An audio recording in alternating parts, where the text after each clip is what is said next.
नमस्कार, खबरों का पंचनामा देख रहे हैं आप। मैं हूं आपके साथ पूजा। हम लेकर आए हैं देश और दुनिया की 5 बड़ी खबरें, जिस पर चर्चा के लिए मेरे साथ स्टूडियो में मौजूद हैं कैपिटल टीवी के editor in chief doctor Manish Kumar. Doctor साहब, बहुत बहुत स्वागत है। धन्यवाद। सबसे पहले नजर हेडलाइंस पर। गुजरात में बीजेपी की बम्पर जीत, 156 सीटों पर किया कब्जा, 17 सीटों पर सिमटी कांग्रेस, 5 सीटों के साथ केजरीवाल का सुपड़ा साथ। 40 सीटों के साथ कांग्रेस बनी हिमाचल की हकदार, बीजेपी का 25 सीटों पर कब्जा, केजरीवाल की आम आदमी पार्टी का नहीं खुला खाता। एमसीडी चुनाव के बाद दिल्ली में मेयर के लिए जंग, आदेश गुप्ता के बाद बग्गा का बड़ा दावा, बनेगा बीजेपी का मेयर, केजरीवाल को सताया पार्षद टूटने का डर। 5 राज्यों में उपचुनाव के नतीजे घोषित, यूपी के मैनपुरी में डिंपल यादव तो रामपुर में बीजेपी की जीत, खतौली सीट पर आरएलडी का कब्जा। राजस्थान में बुरे फंसे राहुल गांधी, भारत जोड़ो यात्रा में युवक ने आग लगाकर की सुसाइड की कोशिश, कांग्रेस की नीतियों से था परेशान।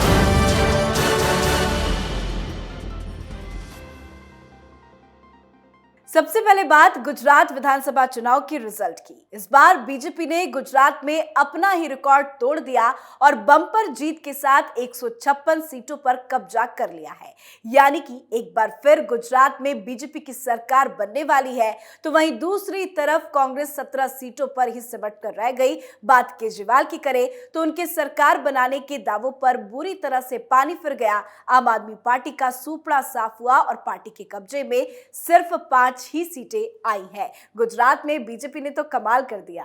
देखिए, ये जीत वाकई ऐतिहासिक है और इसके लिए प्रधानमंत्री मोदी, अमित शाह और गुजरात में भारतीय जनता पार्टी के जो तमाम कार्यकर्ता हैं, उनकी मेहनत, उसकी वजह से ये इतिहास रचा गया है।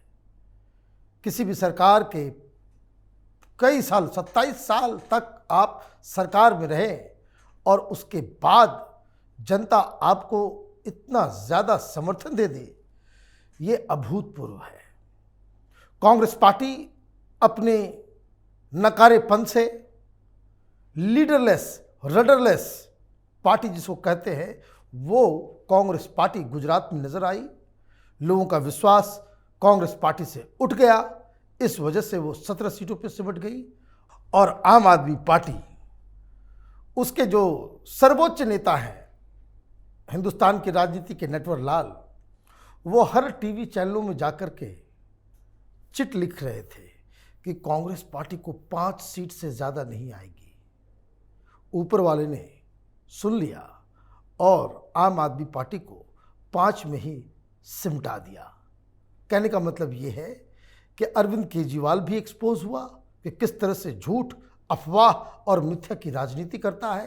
कांग्रेस पार्टी की वीकनेस सामने आई और इन सब का फायदा भारतीय जनता पार्टी ने उठाया।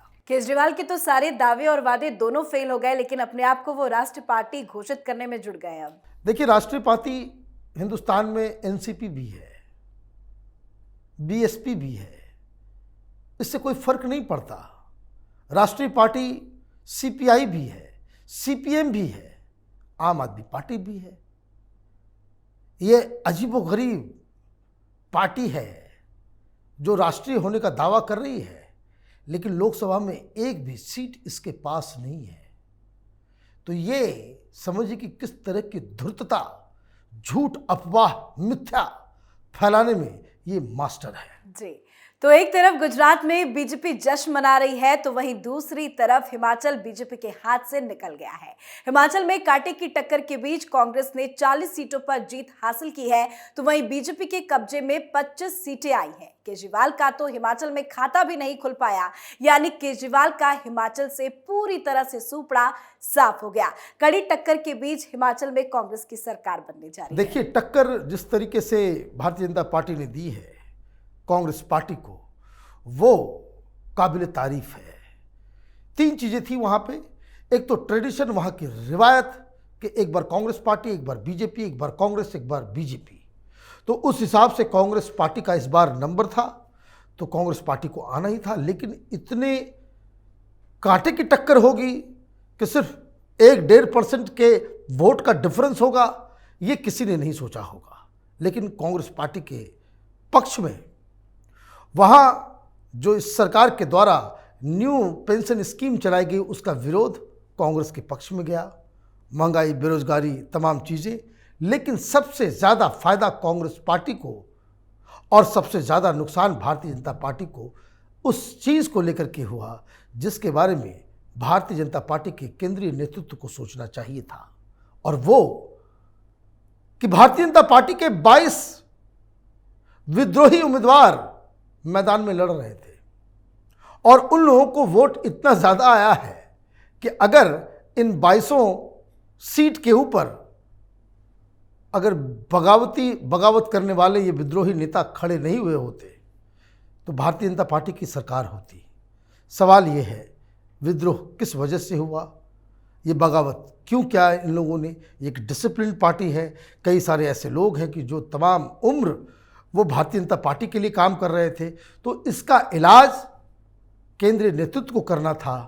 मुझे लगता है ये बहुत बड़ी चूक हुई है, इस वजह से हिमाचल भारतीय जनता पार्टी के हाथ से निकल गया। हिमाचल में कांग्रेस की जीत क्या कांग्रेस के लिए ऑक्सीजन का काम करेगा? देखिए, कोई ऑक्सीजन नहीं है। ऑक्सीजन इसलिए नहीं है कि ये चुनाव कांग्रेस पार्टी अपनी बदौलत नहीं जीती है। कांग्रेस पार्टी किसी रणनीति की वजह से नहीं जीती। ये बाय चांस थाली में उन्हें परोस करके जीत जो है दी गई है हिमाचल की जनता के द्वारा। लेकिन अभी एक सवाल बहुत बड़ा है, मुख्यमंत्री कौन होगा?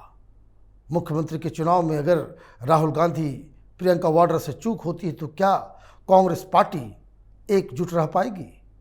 क्या 5 साल तक ये सरकार चला पाएगी?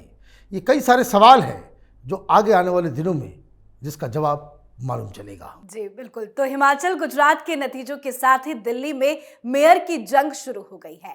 आम आदमी पार्टी बेशक नगर निगम में 250 में से 134 सीटें जीत गई है, लेकिन 104 सीटों के साथ बीजेपी अभी भी दावा कर रही है कि एमसीडी में मेयर उनका ही होगा।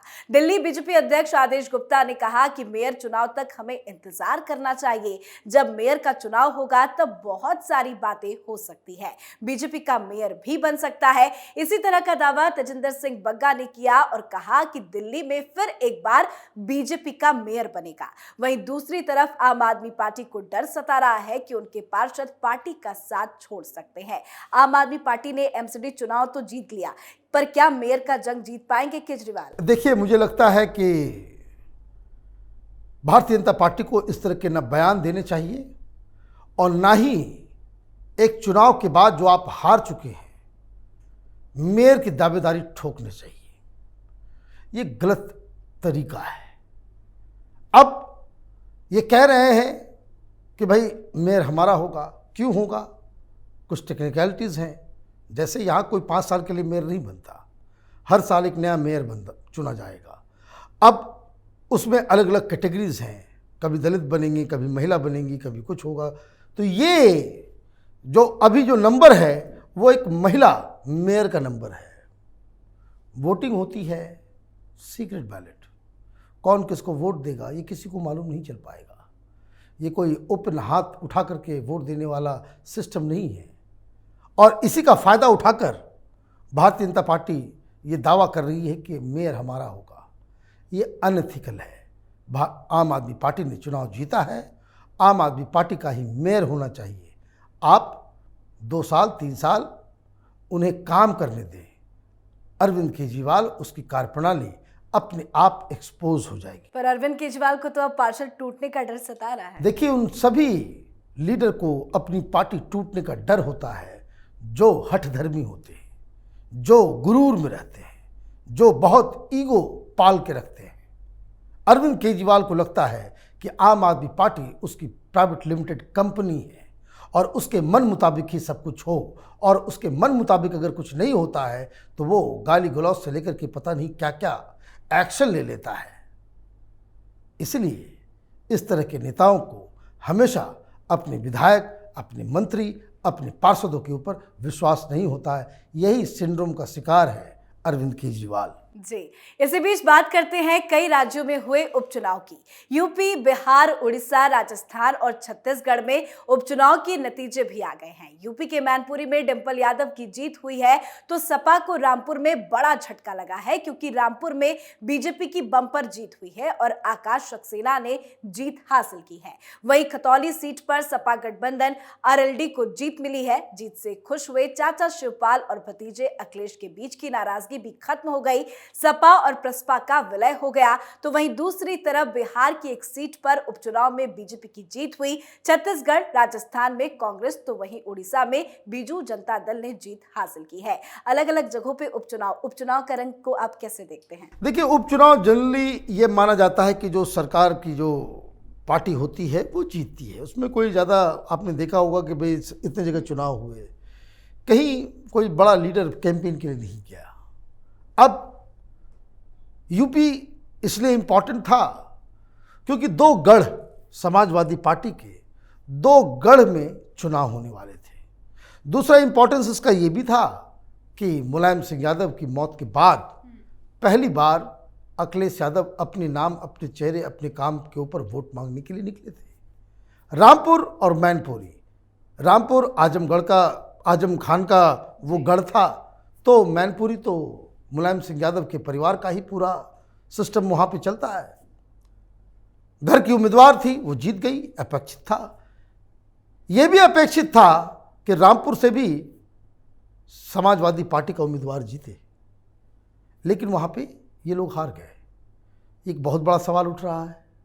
उसी तरीके से एक और प्रेस्टीजियस बैटल कोढ़नी में हुआ बिहार में, वहाँ भारतीय जनता पार्टी जीत गई। ये कॉम्बिनेशन कि नीतीश कुमार और लालू की पार्टी एक साथ आ जाए तो भारतीय जनता पार्टी उसको हरा नहीं सकती, उस मिथ को तोड़ने में ये उपचुनाव इंपॉर्टेंट है। ये 3 सीटें इसलिए चर्चा में थी क्योंकि इसका एक पॉलिटिकल मैसेज था। मुझे लगता है कि यूपी के अंदर अखिलेश यादव अपनी साख मैनपुरी में तो बचा पाए, रामपुर में वो हार कर एक अलग सिग्नल उन्होंने यूपी की राजनीति में दी है। जी, आखिरी खबर पे भी नजर डालते हैं। राइट। चुनावी नतीजों के बीच राजस्थान में राहुल गांधी बुरे तरह से फंस गए हैं, क्योंकि राहुल गांधी की भारत जोड़ो यात्रा में एक युवक ने सुसाइड करने की कोशिश की है। दरअसल ये युवक राजस्थान में कांग्रेस की नीतियों से काफी ज्यादा परेशान था। ऐसे में जब राहुल गांधी कोटा पहुंचे तो युवक ने यात्रा को रोकने के लिए पहले तो वहां बवाल किया और उसके बाद खुद को आग लगा दी। गनीमत ये रही कि वहां मौजूद पुलिस अधिकारी ने युवक को बचा लिया और उसे अस्पताल में एडमिट कराया गया। इस घटना के बाद यात्रा में भगदड़ का माहौल बन गया है। ये भारत जोड़ो चल रहा है या कुछ और चल रहा है क्या? देखिए, इस तरह के लोगों को कभी इनकरेज नहीं करना चाहिए जो इस तरह के राजनीतिक कार्यक्रम में विघ्न डालने का काम करें। इट इज़ वेरी इजी, 10 लोग आ जाए, अभी राहुल गांधी की यात्रा के ऊपर जो है विघ्न डाला जा सकता है। ये ठीक वैसा ही है कि अगर कोई भी पार्टी कोई रैली निकाल रही हो, उसको रोकने का कोई माने मतलब नहीं है। और पुलिस वाले को उसी वक्त गिरफ्तार कर लेना चाहिए था जब वो प्रोटेस्ट करने के लिए आया। जी। सरकार आपकी, लोग आपके, कौन व्यक्ति है ये? क्या ये व्यक्ति ये कांग्रेस के अंदर चल रहे अंतर्कलह, राजस्थान के अंदर में जिस तरह से पायलट साहब और गहलोत साहब के बीच में द्वंद्व चल रहा है, उसका कोई एजेंट तो नहीं था? और आपने उतनी उसको छूट क्यों दे दी कि वो आग लगाने की कोशिश भी कर रहा है? यात्रा चल रही है, कोई आदमी रोकने की कोशिश कर रहा है, उठा करके उसको बंद कीजिए। लेकिन हिंदुस्तान में क्या हुआ है दिक्कत, ये जब से शाहीन बाग, ये किसान आंदोलन, जब सुप्रीम कोर्ट का आदेश आ जाता है कि भाई शाहीन बाग हटा लो, सुप्रीम कोर्ट का आदेश आ जाता है कि भाई किसान आंदोलन हटा लो, लेकिन फिर भी नहीं हटते और राजनीतिक कारणों से इन लोगों को हटाया भी नहीं जाता। तो जो कानून नहीं जानते, जो चीज़ों को नहीं जानते समझते, उनको तो लगता है कि भाई उनका जन्मसिद्ध अधिकार है। जो हुआ बड़ा अनफॉर्चुनेट है, लेकिन राहुल गांधी, गहलोत साहब, क्योंकि वहाँ पे कांग्रेस की सरकार, इसलिए कोई सवाल नहीं उठाया जा सकता। अगर यही काम उत्तर प्रदेश में हो जाए, कोई व्यक्ति रोकने की कोशिश कर जाए, अब इस सारे लोग इलेक्शन के डिस्कशन को छोड़ के उस लड़के के पीछे पड़ गए होते और बताते कि भाई किस तरीके से बीजेपी वाले भारत जोड़ो यात्रा को रोकना चाहते हैं, ये करना चाहते हैं, वो करना, तमाम तरह की चीज़ें। ये बहुत बड़ी चूक है गहलोत सरकार की और राहुल गांधी की। बहुत बहुत धन्यवाद बातचीत के लिए। धन्यवाद। खबरों का पंचनामा में आज के लिए फिलहाल इतना ही। देश विदेश की बाकी खबरों और उनके सटीक एनालिसिस के लिए देखते रहिए कैपिटल टीवी। हमें लाइक कीजिए, शेयर कीजिए और कैपिटल टीवी को सब्सक्राइब कीजिए। नमस्कार।